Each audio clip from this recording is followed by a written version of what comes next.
TV, सच साहस सरोकार। नमस्कार, स्वागत है आपका। आप देख रहे हैं बात, मैं हूं आपके साथ अदिति मिश्रा। बिहार मतदाता सूची वेरिफिकेशन का मामला इस वक्त सियासत का एपिसेंटर बना हुआ है। इलेक्शन कमीशन के दबे पांव किए गए इस फैसले की विपक्ष जमकर भर्त्सना करता नजर आ रहा है। इस मुद्दे पर बीते कल विपक्ष बिहार की धूसर धरती पर ऐलान जंग करता नजर आया। राहुल गांधी और तेजस्वी यादव समेत विपक्षी दलों के तमाम छत्रप हुंकार भरते देखे गए। विपक्ष की जिद है कि ईसी को इस फैसले को वापस लेना पड़ेगा और ईसी में इस प्रक्रिया को हर हाल में पूरा करना चाहता है। ये पूरी जंग तब दिलचस्प हो जाती है जब इस पूरी लड़ाई में सर्वोच्च न्यायालय अपनी टिप्पणी करता है।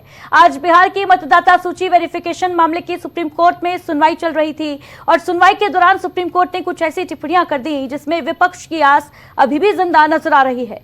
सुप्रीम कोर्ट ने कहा है कि उसे चुनाव आयोग के किसी कदम से समस्या नहीं है, समस्या इसकी टाइमिंग से है। सुप्रीम कोर्ट ने कहा कि बिहार में मतदाता सूची का विशेष गहन पुनरीक्षण कराने के चुनाव आयोग के कदम में तर्क और व्यवहारिकता निहित है, लेकिन अदालत ने विधानसभा चुनाव से कुछ महीने पहले होने वाली इस कवायद के समय पर सवाल खड़े किए। इसके अलावा सुप्रीम कोर्ट ने आधार कार्ड को पहचान पत्र के रूप में मान्यता न देने को लेकर चुनाव आयोग के फैसले पर सवाल उठाया। अदालत में चुनाव आयोग के वकील ने कहा कि सिर्फ आधार कार्ड से नागरिकता साबित नहीं होती है। सुप्रीम कोर्ट ने कहा कि अगर आप वोटर लिस्ट में किसी शख्स की नागरिकता साबित होने पर नाम नहीं डालेंगे तो ये बड़ी कसौटी होगी। कोर्ट ने कहा कि ये होम मिनिस्ट्री का काम है, आप उसमें मत जाइए, उसकी अपनी एक न्यायिक प्रक्रिया है, फिर आपकी इस कवायद का कोई औचित्य नहीं रहेगा।